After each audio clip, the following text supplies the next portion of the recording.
¿Puede una llamada, en lo más profundo de la madrugada, alterar el destino de un continente entero? La ecuación planteada a Traoré era brutal. Una repetición de viejos patrones coloniales, devolver privilegios a intereses extranjeros o perder el mandato legítimamente obtenido. Pero aquí la historia da un giro inesperado. Lejos de ceder, Traoré respondió con una calma férrea. No negocio con extorsionadores. No abandonaré a mi pueblo por órdenes ajenas. No me inclinaré ante amenazas. Imagina el silencio absoluto de una nación sumida en sueños, las calles vacías de Ouagadougou bañadas por la penumbra, y solo el zumbido lejano de un ventilador roto en el despacho presidencial. Allí, Ibrahim Traoré, presidente de Burkina Faso, fue sacudido por el timbre estridente del teléfono rojo. Cada llamada a esa hora es presagio de crisis, pero aquella sería distinta. No era un simple aviso, sino la llave de un cambio irreversible en la historia africana. Este tipo de presión, aunque parezca contemporánea, tiene hondas raíces históricas. Desde el siglo XIX, las potencias coloniales europeas impusieron ultimátums similares a líderes africanos, arrebatando recursos y autonomía a cambio de estabilidad momentánea, o, muchas veces, a cambio de nada. ¿Recuerdas la conferencia de Berlín, donde las fronteras de África fueron trazadas sin consultar a los pueblos? Aquellos acuerdos se firmaban en despachos lejanos, con la vida de millones de personas en juego. Hoy, la forma es distinta, pero la esencia de la injerencia persiste. Al otro lado de la línea, la voz grave y calculadora del primer ministro de Israel rompió cualquier duda. Traoré tendría exactamente 2 días, 48 horas, para restaurar contratos mineros, reactivar acuerdos de vigilancia y revertir decisiones soberanas. No hacerlo supondría su remoción inmediata del poder. La orden era fría, sin margen para el diálogo. No se trataba de una advertencia, sino de una sentencia. El arma, esta vez, no era el estruendo de cañones ni el rugido de ejércitos, sino la amenaza helada de la diplomacia moderna, una extorsión disfrazada de negociación. Pero, ¿cómo se llegó a este punto sin retorno? Retrocedamos juntos y descubramos las horas que cambiaron para siempre el pulso del poder en Burkina Faso. Esa sola frase, sencilla pero cargada de dignidad, detuvo la presión en seco. Lo que comenzó como un chantaje terminó siendo un error monumental de quienes subestimaron la voluntad de Burkina Faso. La firmeza transformó una noche de miedo en un amanecer de coraje, marcando una frontera inédita para la soberanía africana. En ese instante, lo que estaba en juego no era solamente la continuidad de un presidente, sino el derecho de toda una nación, y, por extensión, de todo un continente, a decidir su destino sin cadenas ajenas. La lección resonó más allá de las fronteras. Si una nación pequeña pudo resistir, ¿por qué no todo un continente? En Burkina Faso viven más de 20 millones de personas. Nunca fue una potencia militar, pero su pueblo aprendió a defender la independencia ante décadas de injerencias y golpes. Aquí, el recurso más valioso no es el oro ni el ejército, es la determinación colectiva que arde en cada barrio y cada aldea. No se trataba de tanques ni de soldados apostados en las fronteras. La presión llegada disfrazada de diplomacia, sabotaje digital y campañas mediáticas diseñadas para aislar a Burkina Faso del resto del continente y del mundo. La guerra era ahora psicológica, y la primera batalla se peleaba en la mente y el ánimo de sus líderes. Eran poco más de las 3 de la madrugada cuando el teléfono rojo sonó, rompiendo el silencio glacial del palacio presidencial. Traoré, acostumbrado a noches largas por la inestabilidad de la región del Sahel, presentía que aquella llamada sería distinta. No era la primera vez que Burkina Faso era objeto de presiones externas. Décadas atrás, el carismático Thomas Sankara, considerado el Che Guevara africano, fue también víctima de amenazas y finalmente asesinado tras desafiar intereses foráneos. La diferencia ahora era la inmediatez y crudeza de la presión. La noche que cambió todo, el silencio era absoluto en el palacio presidencial. Poco después de las 3 de la madrugada, el teléfono rojo sonó como un presagio. Una voz extranjera, fría y calculadora, le dio al presidente Ibrahim Traoré un ultimátum. Tenía solo 2 días para restaurar privilegios mineros y de vigilancia a favor de una potencia extranjera. Si se negaba, lo derrocarían sin contemplaciones. Traoré no perdió tiempo. Convocó a su consejo de emergencia y reprodujo la grabación con la amenaza. Uno a uno, sus ministros escucharon la voz que exigía sumisión y advertía con el colapso nacional. Nadie habló. El silencio era denso, la gravedad de la amenaza ineludible. Rendirse o resistir, no había otra opción. Las consecuencias eran extremas. El aislamiento internacional, el colapso económico y sobre todo el fin de un gobierno elegido legítimamente por y para el pueblo. Pero para Traoré y su círculo, la rendición era impensable. No negocio con extorsionadores, no me arrodillo ante matones. Jamás abandonaré a mi pueblo por órdenes extranjeras, sentenció el presidente, dejando clara la postura del país. Consciente de que el poder militar no estaba de su lado, Traoré diseñó una estrategia inédita. Apostó por alianzas estratégicas más allá del continente. Marcó números clave: Venezuela, Irán, Rusia, China.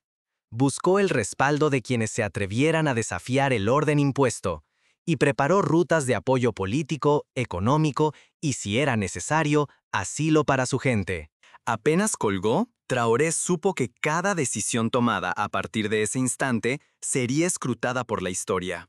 No era la primera vez que un líder africano enfrentaba un ultimátum de una potencia extranjera, pero rara vez la amenaza era tan directa y pública. En 1956, Gamal Abdel Nasser nacionalizó el Canal de Suez y desafió a las potencias occidentales. Egipto resistió, pagando un alto precio, pero inspiró a toda África a soñar con la soberanía. Ahora, Traoré se encontraba ante un dilema similar, pero en la era digital, donde la presión puede llegar en segundos y el aislamiento puede ser total. Pero sabía que nada de esto bastaría sin el respaldo del pueblo. La legitimidad real se forja en las calles, en la voz de la gente y en la resistencia cotidiana. Por eso, su estrategia incluyó movilizar a la opinión pública, transparentar las amenazas y convertir la presión extranjera en un llamado a la unidad nacional. Mientras la noticia del ultimátum comenzaba a filtrarse por las calles y las redes sociales, el país se preparaba para una prueba sin precedentes. El siguiente movimiento definiría no solo el futuro de Burkina Faso, sino el de toda África. Sin embargo, la verdadera batalla no se jugaría solo en despachos oficiales ni en salones diplomáticos. Pronto, cada hogar y cada barrio sabrían lo que estaba en juego. Burkina Faso tendría que decidir, inclinar la cabeza o marchar juntos hacia la dignidad. Aquí, el ejemplo de Ghana en la década de los 50 resuena con fuerza. Cuando Kwame Nkrumah fue presionado por potencias extranjeras para revertir su programa de industrialización nacional, la respuesta fue movilizar a los sindicatos, a los estudiantes y a los agricultores. La presión no solo se resistió desde el gobierno, sino desde el tejido social, mostrando que la resistencia colectiva puede ser más poderosa que cualquier ejército. Cuando la amenaza se hizo pública, el bullicio de la calle superó cualquier comunicado oficial. Israel filtró su ultimátum a los medios, seguro de que el miedo desgarraría la voluntad del país. Sin embargo, la respuesta fue furiosa. En vez de doblegarse, la gente se unió en una ola de solidaridad que no dejaba de crecer. La presión internacional escaló rápido. Bancos globales congelaron transferencias y cuentas estatales. Saboteadores digitales intentaron tumbar los servicios públicos. Los periódicos extranjeros lanzaron titulares alarmistas, y ejércitos de bots inundaron la red con rumores. Decían que el gobierno era ilegítimo, que Burkina Faso estaba aislado, que Traoré era solo un títere sin futuro. En solo unas horas, miles de personas llenaron la explanada frente al Palacio Presidencial. Hombres, mujeres y jóvenes de todas las regiones levantaban pancartas y coreaban: «Traoré no se rinde». La ciudad entera se convirtió en símbolo de desafío, mientras barrios organizaban vigilias y cadenas humanas. Las redes sociales estallaron con mensajes de apoyo, y hasta los críticos reconocieron el valor de resistir una imposición extranjera. El gabinete de crisis actuó de inmediato. Se activaron sistemas de respaldo para hospitales y comunicaciones. Equipos de defensa digital repelieron los ataques informáticos y expusieron la manipulación mediática, desmontando mentiras con datos y testimonios locales. La batalla ya no era solo política, era una guerra invisible, en cada calle y pantalla, a cada instante. Pero mientras la solidaridad crecía, la tensión interna se intensificaba. No todos en el círculo de Traoré estaban dispuestos a soportar el costo de la resistencia. Pronto, el asedio trascendió lo nacional y se volvió asunto continental. Presidentes de África Occidental y Oriental, desde Dakar hasta Addis Abeba, salieron a expresar públicamente su apoyo. Se convocaron reuniones de emergencia en la Unión Africana y bloques regionales. Diplomáticos de varios países llegaron a Ouagadougou para mostrar solidaridad cara a cara. Defender a Traoré se volvió símbolo de lucha por la dignidad y la soberanía africana. La crisis nacional a despertar continental. África dejó de agachar la cabeza. De repente, la apuesta era mucho más alta. Perder no solo significaba la salida de un presidente, estaba en juego el derecho de cada nación africana a decidir su destino. El mundo entero observaba, unos con escepticismo, otros con el temor de que esta resistencia inspirara a toda una generación. En el seno del gabinete, algunos ministros recordaban el destino de líderes africanos que se atrevieron a desafiar a las potencias. Patrice Lumumba en el Congo, derrocado y asesinado tras negarse a ceder el control de los recursos. Muammar el-Gaddafi, en Libia, quien buscó una África unida y pagó con su vida el precio de la independencia. Los riesgos eran reales, el precio podía ser la propia existencia del Estado. Sin embargo, otros veían en la resistencia la única posibilidad de dignidad duradera. El fracaso del ultimátum internacional contra Burkina Faso no solo salvó a su presidente, unió a las naciones africanas en una reacción sin precedentes. La Unión Africana, con la voz de más de 50 países, respaldó a Burkina Faso con una resolución contundente. Sanciones y bloqueos recayeron sobre quienes quisieron forzar la renuncia. Así nació el Protocolo de Ouagadougou, una carta de soberanía y defensa mutua que cambió la diplomacia africana para siempre. Es importante destacar que este tipo de protocolos, aunque nuevos en África, tienen paralelos históricos en otros continentes. En América Latina, por ejemplo, la doctrina Calvo y la doctrina Drago, adoptadas en el siglo XX, rechazaban la intervención extranjera y defendían la solución interna de disputas.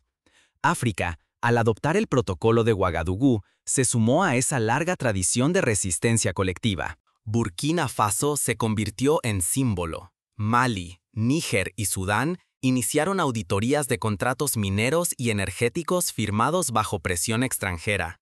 Gobiernos y parlamentos exigieron transparencia y dignidad en cada negociación. En las calles de Yaoundé, Bamako y Addis Abeba, una ola de orgullo político encendió debates y sembró un sentimiento colectivo de dignidad real. La dignidad africana ya no era solo palabra, se volvió tangible. Los grandes medios occidentales intentaron desacreditar la resistencia de Traoré. Hablaron de aventurismo, de aislacionismo, de un futuro incierto para Burkina Faso. Pero en el sur global la historia era otra. Líderes de América Latina, Asia y Medio Oriente enviaron mensajes de apoyo y solidaridad. La imagen de un presidente africano que no cedía ante amenazas se volvió símbolo de una nueva era para el mundo. En lo social, la población burkinesa vivió una transformación profunda. El orgullo nacional se alejó de banderas y discursos vacíos. Surgió la certeza de que el destino africano puede decidirse en casa, no en despachos extranjeros. La dignidad dejó de ser abstracta, se convirtió en realidad cotidiana y en valor defendido por todas y todos. Las consecuencias llegaron de inmediato. Mientras ciertas potencias intentaron aislar a Burkina Faso, nuevas inversiones aparecieron desde China, Rusia, Irán y Turquía. Incluso países del este europeo vieron la oportunidad de forjar alianzas más igualitarias, lejos de la dependencia tradicional. Aunque la economía nacional sintió el golpe inicial, los nuevos acuerdos abrieron rutas alternativas y renovaron la esperanza. Pero una pregunta crucial flotaba en el aire. ¿Cómo sostener esa unidad ante los nuevos desafíos? La siguiente jugada dependería no solo de los líderes, sino de la voluntad de sus pueblos. En todo el continente, las juventudes comprendieron que la resistencia inteligente y la unidad pesan más que la sumisión.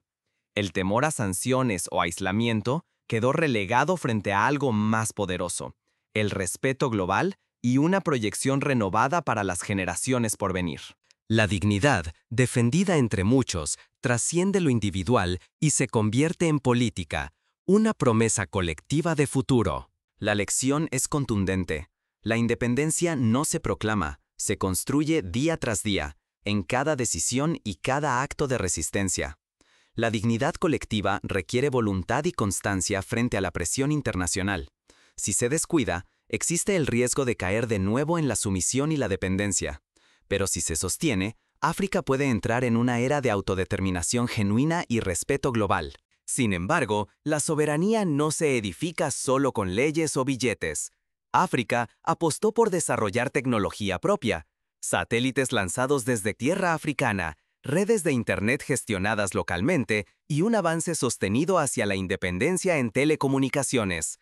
Estas iniciativas no solo cortan viejos lazos de dependencia, sino que abren paso a la innovación y al control real sobre recursos y datos. Este renacimiento africano va más allá de la política y la economía. La resistencia se convirtió en símbolo en el arte, la educación y los movimientos juveniles. Pinturas, canciones y poemas narran la noche decisiva y el valor de decir no. En las escuelas, la historia se reescribe para celebrar tanto a quienes lucharon con armas como a quienes defendieron la dignidad con principios inquebrantables. El ejemplo de Burkina Faso y la firmeza de Ibrahim Traoré no solo inspiraron a otras naciones africanas, sino que encendieron una chispa de cambio real. En todo el continente surgieron nuevas instituciones. La Academia Africana de Liderazgo, donde miles de jóvenes se preparan para gobernar con autonomía y visión propia, es solo un ejemplo. El sueño de una moneda única africana, antes visto como un imposible, comenzó a materializarse. Más de 50 estados aceleraron la creación de un sistema financiero continental, capaz de blindar los intereses africanos frente a cualquier presión externa. Si África abraza estas lecciones, no solo preserva su soberanía, redefine el equilibrio del poder global. Porque la dignidad no es solo resistencia, es futuro, unión y ejemplo para toda la humanidad. Hoy, el simple acto de decir no ante la intimidación externa se ha transformado en el motor de una identidad africana renovada. Esa palabra, tan sencilla pero poderosa, inspira a otras regiones a repensar qué significa ser verdaderamente libre y dueño de su destino. Pero este camino hacia la autodeterminación no estuvo exento de desafíos y sacrificios. A continuación, exploramos cómo la presión internacional intentó doblegar esa voluntad y la respuesta colectiva que selló el destino de un continente. 3 años después, la voz que desafió en la noche se alza ante el mundo. Allí donde muchos esperaban silencio, resonó un eco imposible de ignorar. Imagina por un momento el escenario alternativo, si Traoré hubiera cedido. La historia reciente nos da ejemplos claros. En 1994, Haití sufrió el derrocamiento de Jean-Bertrand Aristide tras negarse a aceptar condiciones impuestas por potencias extranjeras. El resultado fue una década de inestabilidad, pobreza y pérdida de confianza nacional. Burkina Faso supo aprender de estos errores, optando por el camino más difícil pero, a largo plazo, más digno. En una época en que los destinos africanos parecían escritos en oficinas lejanas, Burkina Faso rompió el libreto. Cuando Ibrahim Traoré recibió aquella llamada, la mayoría asumió que cedería, pero eligió lo contrario. Su negativa encendió una chispa que no solo atravesó fronteras, sino que incendió corazones en todo el continente. Hoy, África ya no es espectadora en la mesa global, es protagonista. Reclama respeto, define su propio rumbo y desafía el significado de la soberanía misma. La dignidad colectiva demostró que ni las amenazas más sofisticadas ni la presión diplomática más calculada pueden doblar la voluntad de un pueblo decidido. Lo que estaba en juego no era solo el futuro de un presidente o de un país. Era el prestigio africano, el derecho a decidir sin tutelas y la posibilidad de transformar el sueño de la autonomía en realidad tangible. La resistencia de Burkina Faso probó que la fuerza verdadera no viene de las armas, sino de la integridad y de alianzas que se forjan bajo presión. Esta historia nos obliga a preguntarnos, ¿Qué pasaría si más pueblos defendieran con igual firmeza su derecho a decidir? ¿Y si la dignidad colectiva dejara de ser excepción y se volviera costumbre? El tiempo de la resignación terminó. La era de la autodeterminación apenas comienza. La siguiente página la escribirá quien decida no rendirse ante la presión. Hoy, el mundo observa a África con otros ojos, ya no como territorio de recursos por explotar, sino como socio dispuesto a defender su futuro. Pero esta transformación apenas inicia. El prestigio y la narrativa africana global dependen ahora de proteger y expandir este nuevo camino frente a viejas y nuevas presiones. ¿Y ahora qué puedes hacer tú desde tu lugar en el mundo? Toma nota de estos pasos prácticos. Ante la extorsión, Traoré tomó el camino más arduo, no inclinarse. No solo resistió, sino que inspiró a otros líderes a levantar la voz, negociar desde la dignidad y trazar nuevas rutas de cooperación, desde Caracas hasta Pekín. Cada decisión y cada alianza tejieron un nuevo poder africano, basado en respeto mutuo y visión compartida. El ejemplo corrió como pólvora, y pronto otros países comenzaron a replantear su lugar en el tablero mundial. Primero, infórmate y comparte información veraz acerca de la historia y los desafíos de África. La desinformación es una de las armas más poderosas de quienes buscan mantener el status quo. Tercero, exige a tus representantes políticos que respeten la autodeterminación de todos los pueblos. La presión ciudadana puede frenar políticas de injerencia y promover relaciones internacionales más igualitarias. Segundo, apoya iniciativas africanas de desarrollo, ya sea a través de organizaciones internacionales, comercio justo o incluso consumiendo contenido cultural africano. Cada gesto suma para fortalecer la soberanía y la confianza en la identidad continental. Finalmente, recuerda que la dignidad, una vez conquistada, debe defenderse cada día. Si Burkina Faso pudo transformar una noche de miedo en un amanecer de esperanza, ¿por qué no pueden hacerlo otras naciones, otros pueblos, otras generaciones? Así, la llamada en la madrugada de Ouagadougou no solo cambió un país, fue el eco de un continente que, por fin, decidió escribir su propio destino. La historia sigue abierta. Elige de qué lado quieres estar, del miedo o de la dignidad, de la sumisión o de la autodeterminación. Porque al final, la soberanía es el resultado de millones de pequeñas resistencias, de millones de decisiones diarias, de la convicción de que ningún poder externo puede definir quiénes somos ni a dónde vamos.